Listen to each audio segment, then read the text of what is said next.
नमस्ते दोस्तों, स्वागत है आप सभी का। आज हम देखने वाले हैं इंटरव्यू प्रिपरेशन के प्लेलिस्ट में ये वीडियो है सॉफ्ट स्किल्स पार्ट 3।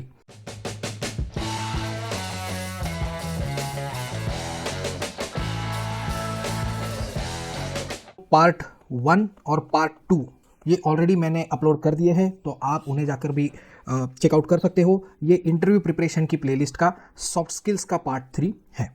मैंने वैसे तो पार्ट 1 और पार्ट 2 में कुछ सॉफ्ट स्किल्स, बहुत सारे सॉफ्ट स्किल्स कवर किए हैं। इस पार्ट 3 में हम कवर करने वाले हैं ये सारे सॉफ्ट स्किल्स। दोस्तों, सॉफ्ट स्किल्स ये आज की दुनिया में जब एआई इतने तेजी से बढ़ रहा है, soft skills are very very important in today's market. It is very competitive market when it comes to job securing, interview cracking. तो आपको ये सॉफ्ट स्किल्स आने ही चाहिए। तो आज हम किन सॉफ्ट स्किल्स के बारे में बात करेंगे? Stakeholders management, expert communicator, individual contributor, agile manager, fast learner. I will suggest you that you mention these soft skills in your resume. इस वीडियो में आपको जो पूरा पिक्चर क्लियर हो जाएगा, उस तरीके से आप इंटरव्यू में बात कीजिए। और मैं इसके लिए आपको बहुत बहुत धन्यवाद देता हूँ कि आप यहाँ पे आए हो और मेरा ये वीडियो देख रहे हो। तो ये हमें क्यों करना है? सबसे पहले तो इंटरव्यू प्रिपरेशन के लिए ये सॉफ्ट स्किल्स क्यों सीखने हैं आपको? सिर्फ सीखना नहीं है, how to convince the interviewer. मतलब ये आपका टेक अवे होगा इस वीडियो का। पूरे इंटरव्यू प्रिपरेशन की सीरीज ही उसी के लिए है। तो इंटरव्यू प्रिपरेशन के लिए आपने ये सीखना है कि किस तरह से आप किसी भी सॉफ्ट स्किल्स को टेबल पे कैसे रखोगे इंटरव्यू में। देन क्या होता है कि over the period of time you work somewhere, you get experience, college complete करते हो, स्कूल कंप्लीट करते हो, तो कुछ हिडन स्किल्स जो है ना वो आपके पास आ जाती है। जैसे कि कम्युनिकेशन आपका अच्छा हो जाता है, लेकिन वो हिडन हो जाता है। आप मे भी मिस कर सकते हो इंटरव्यू में। ये मिस आउट ना हो, इसके लिए हमें इस इंटरव्यू में ये देखना है, इस वीडियो में ये देखना है कि कैसे हिडन स्किल्स जो है, हिडन पीपल स्किल्स, ये आप कैसे प्रेजेंट कर सकते हो टू विन द इंटरव्यू। हमेशा मैं किसी भी स्लाइड पे हूं, कुछ भी आपको बताता हूं, तो आप गोल आपका ध्यान में रखिए, टू विन द इंटरव्यू। यही अपना फाइनल गोल है। चलिए, ये अब तो हो गया वाई। अब हम आते हैं हाउ की तरफ। सबसे पहले तो हम जो भी सॉफ्ट स्किल है उसका मीनिंग जान लेंगे। जैसे कि समझ लीजिए कोई भी एक वर्ड है, तो स्टेक होल्डर्स या फिर एक्सपर्ट कम्युनिकेटर, तो ये सॉफ्ट स्किल का जो वर्ड है उसका हम मीनिंग जानेंगे।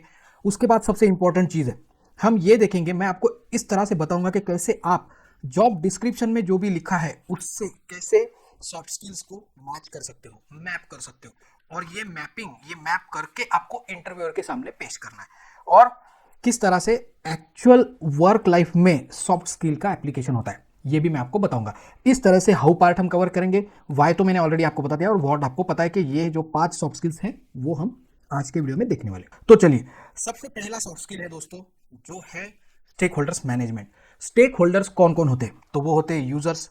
आप अगर समझ लीजिए कि कोई ऐप बना रहे हो या फिर वेबसाइट बना रहे हो, या फिर आप किसी मैन्युफैक्चरिंग इंडस्ट्री में काम करते हो और वहां पे कुछ आपका प्रोजेक्ट चल रहा है, तो उसके यूजर्स, आप जो भी काम करते हो उसके रिव्यूअर्स, जो रिव्यू देगा, आपकी टीम का मेंबर हो सकता है, बाहर की टीम का मेंबर हो सकता है। आपके अप्रूवर्स, मतलब जो भी स्टेप्स होती है, मैनेजर्स जनरली अप्रूव करते हैं आपके काम को, तो अप्रूवर्स।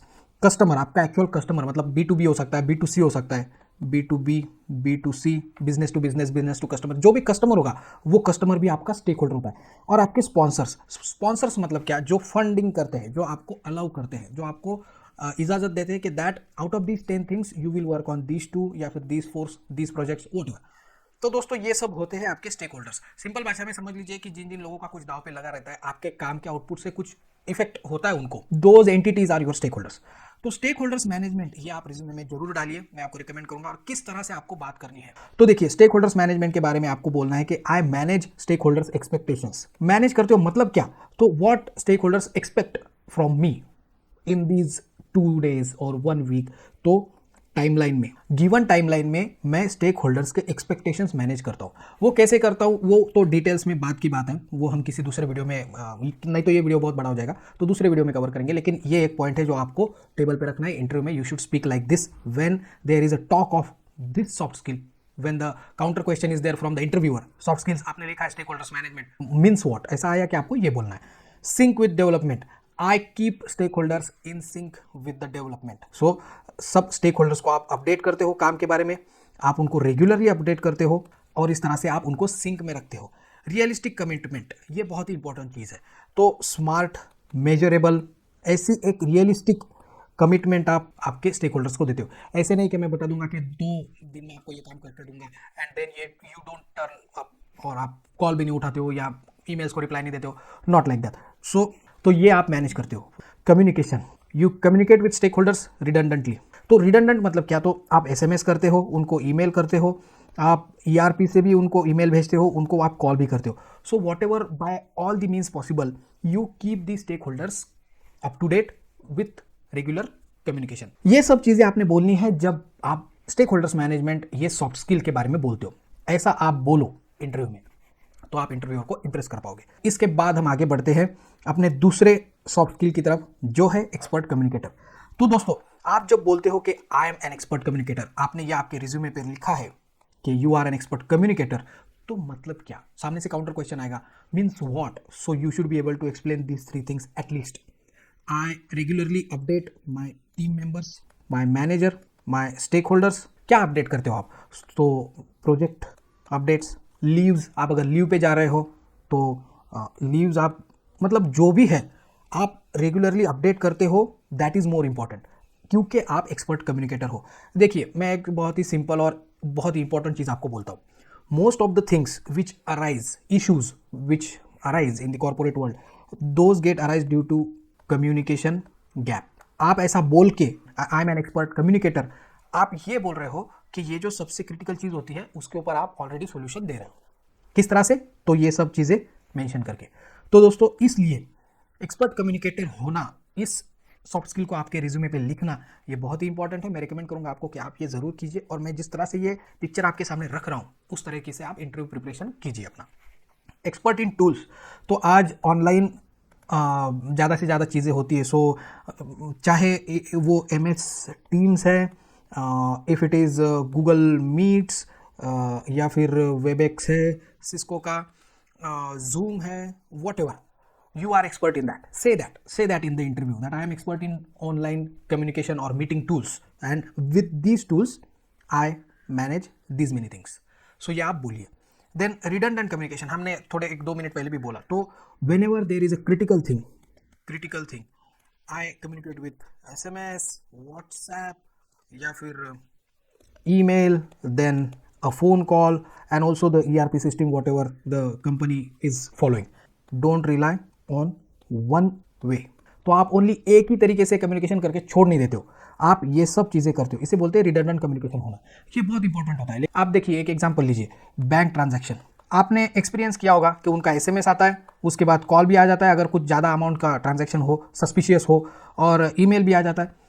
तो इसे बोलते हैं रिडंडेंट कम्युनिकेशन। लोगों को, मैनेजर्स को, जो हायर कर रहे हैं आपको, उनको ये चाहिए होता है कि बंदा रिडंडेंट कम्युनिकेटर हो ना हो, आपको उसके बारे में पता तो भी हो। और मैं ये बोल रहा हूँ कि आप इन चीज़ों के बारे में, तो मतलब कि ये 1, 2, 3, कम से कम these 3 things you should speak in the interview. You should put such picture on the table in front of the interviewer to impress the interviewer and grab that opportunity. Alright, ये एक हो गया। इसके बाद हमारा नेक्स्ट अब soft skills में आता है इंडिविजुअल कंट्रीब्यूटर। दोस्तों देखिए, मैनेजर्स को क्या चाहिए होता है? उनको चाहिए होता है कि मेरा हेडेक कम हो जाए, मेरा वर्कलोड कम हो जाए। वर्कलोड मैनेजमेंट, ये सब मैनेजर्स की प्रायोरिटी होती है। किसको चाहिए कि मैं खुद ही सब करूं? सबको लगता है कि मेरे नीचे जो भी काम कर रहे हैं उन पे सब डाल दूं, वो कर ले और मैं मेरा प्रोग्रेस दिखा दूं। और आप भी वैसा ही करोगे जब आप मैनेजरियल पोस्ट पे जाओगे। तो ये एक नेचुरल टेंडेंसी है, नथिंग रॉन्ग इन दैट। तो इंडिविजुअल कंट्रीब्यूटर का यहाँ पे कैसे लिंक लगती है, मैं आपको बोलता हूँ। जब भी मैं एक बात बताऊंगा आपको कि इंडिविजुअल कंट्रीब्यूटर का सबसे बढ़िया बोलने की चीज़ जिससे आप इंटरव्यूअर को इंप्रेस कर सकते हो, वो ये है। ये पॉइंट अगर आप बोलते हो इंटरव्यू में, ये वाला, तो इंटरव्यूअर कॉन्फिडेंट हो जाएगा कि this is the right candidate, the candidate which I want. Minimum supervision में मैं काम कर सकता हूँ। Set, I can work under minimum supervision. लोगों को यही तो चाहिए, नहीं तो they invest lot of money and time on trainings. तो ट्रेनिंग्स तो लगेगी, लेकिन आप ये बोल रहे हो खुद say that you can work under minimum supervision, तो कम से कम स्पून फीडिंग या फिर हर 2 घंटे के बाद मैनेजर को कॉल करना, सर ये कैसे करूँ, ये तो कम हो जाएगा। That gives a confidence to the hiring manager. So इसलिए ये चीज़ आप 100% बोलो इंटरव्यू में, जब इंडिविजुअल कंट्रीब्यूटर इस चीज़ के बारे में बात चल रही हो। So I can work under minimum supervision and I work individually, still I consider myself a part of team. ये आप कंबाइन करके बोलो। कैसे? देखिए, कभी भी आप अगर काम करते हो, आप बोलते हो I can work individually, that means wherever applicable. जैसे कि आप अगर सॉफ्टवेयर डेवलपर हो तो आपको डेवलप करना है और आगे पास ऑन करना है, मे बी टेस्टिंग के लिए। ये काम तो आप इंडिविजुअली करोगे ना, लेकिन आप किसी ना किसी टीम का हिस्सा हो, तो ये आपने भूलना नहीं है। And when you cover all these 2 points, combine these 2 points, then you highlight that you are not forgetting that you are still part of a team. You are not forgetting that you belong to some or the other team and you have the sense of that. So that sense, आप ये इसके बारे में भी tick mark करें। इस तरह से आप इंडिविजुअल कंट्रीब्यूटर इसको सामने रखो टेबल पे, इंटरव्यू का प्रिपरेशन इस तरह से करो। ऑलराइट, अब हम आ जाते हैं अजाइल मैनेजर। अजाइल मैनेजर के सेक्शन में मैं आपको बोलता हूँ 2 चीज़ें होती है, एक वाटरफॉल मेथोडोलॉजी होती है, एक अजाइल होती है। अब ये वीडियो बहुत बड़ा हो जाएगा अगर मैं इसके बारे में बात करने लग जाऊँ, तो मैं दूसरा वीडियो बनाऊंगा, लेकिन मैं थोड़ा सा बोल देता हूँ आपको। जनवरी में आपको कोई रिक्वायरमेंट्स दी गई, प्रोजेक्ट स्टार्ट हो गया और आपने बाद में मुंह दिखाया कस्टमर को सीधा मई में, ऐसा होता है। इसको बोलते हैं वाटरफॉल, कि आप अभी रिक्वायरमेंट या जो भी है वो एक बार बातचीत हो गई, देके चले जाओ, बस आप अपना काम करो, मैं अपना काम करूंगा, हम डायरेक्ट मिलेंगे मई, जून, जुलाई, जब भी। या फिर अजाइल में क्या होगा कि जैन में मुझे रिक्वायरमेंट्स मिली कस्टमर से after every 2 weeks, so once in 2 weeks हम मिलेंगे, कुछ भी अपडेट हो मैं आपको दूंगा, you certify, cross check, if okay that's good, if no that moment itself you give me the corrections, I will work on corrections also plus remaining thing.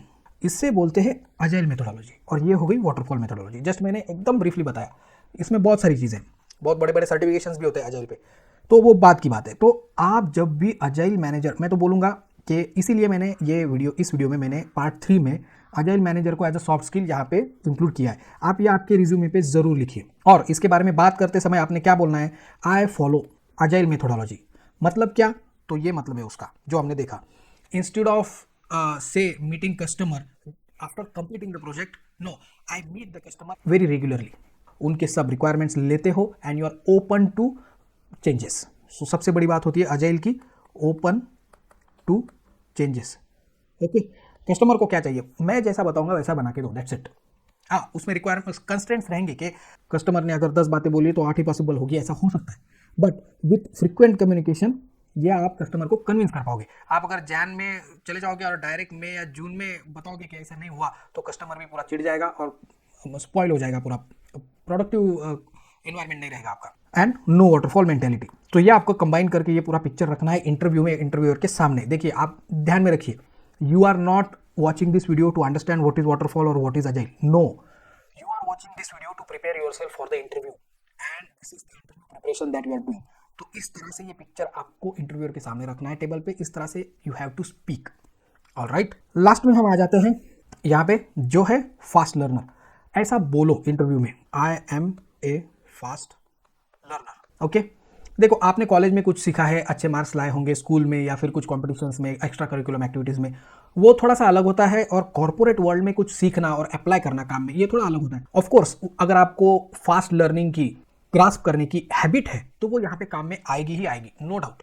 लेकिन आपको फास्ट लर्नर मतलब क्या, तो कॉर्पोरेट वर्ल्ड के हिसाब से उसको बोलना है इंटरव्यू में। कैसे, टूल्स, नए नए टूल्स जो भी आते हैं वो मैं अच्छे से फास्ट सीख लेता हूँ, मैं नए टूल्स पे क्विकली ग्रैब कर लेता हूँ, नए tools quickly, I can grab new tools quickly, grab बोलो, लर्न बोलो, कुछ भी बोलो। ओके, न्यू टूल्स, अब नंबर ऑफ टूल्स रहते हैं, तो ERP का हो गया, या फिर आपका कस्टमर सपोर्ट के लिए आपका ये सिस्टम था, आपने ये चेंज कर दिया, तो आप बोल सकते हो कि your company if adopts some other customer support system से after 6 months, after me joining 6 months, तो I am a fast learner, I can grab quickly on to the new tool, ये आप बोल सकते हो।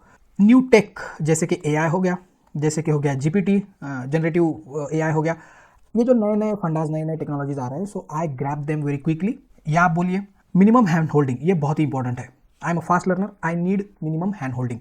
किसी भी मैनेजर को ये अच्छा नहीं लगेगा कि हर 2 घंटे बाद उसका सबॉर्डिनेट उसको कॉल कर रहा है कि ये कहाँ पे क्लिक करूँ, मैं ये कहाँ से कैसे करूँ।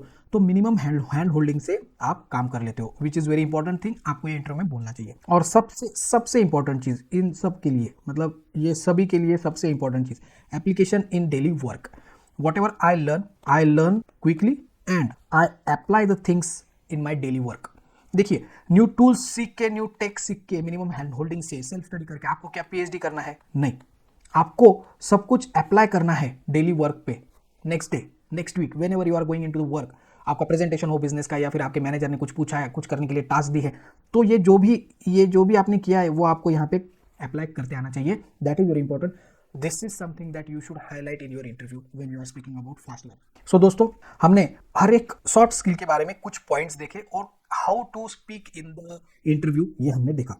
तो चलिए अब लास्ट में सम अप करते हैं कि हमने स्टेक होल्डर्स मैनेजमेंट देखा, expert communicator, individual contributor, agile manager और फास्ट लर्नर। ये सॉफ्ट स्किल्स हमने कवर किए हैं पार्ट 3 में। इंटरव्यू प्रिपरेशन की ये प्लेलिस्ट है, आप पूरे इंटरव्यू प्रिपरेशन के लिए सभी वीडियोस देखिए, आपको बहुत ही अच्छी इंफॉर्मेशन और कॉन्फिडेंस मिलेगा, आपका प्रिपरेशन अच्छे से हो पाएगा। हमने इन सॉफ्ट स्किल्स के बारे में ये क्या है ये भी देखा, ये इनको अच्छे से समझना and how to put them, present them in front of the interviewer, why that is important ये भी हमने देखा, to grab the opportunity and how ये भी हमने देखा। सिर्फ इतना ध्यान में रखिए कि इन सब चीज़ों का गोल क्या है, तो winning the interview, cracking that opportunity, grabbing that opportunity. All right, तो आज का वीडियो यहीं पे हम खत्म करते हैं।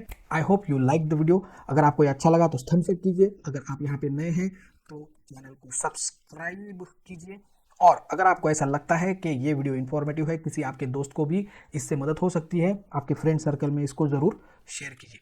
बहुत सारे अच्छे अच्छे वीडियोस हैं, मैं डिस्क्रिप्शन में उनके लिंक्स डाल दूंगा। मिलते हैं नेक्स्ट इन्फॉर्मेटिव वीडियो में। Till then have a great life.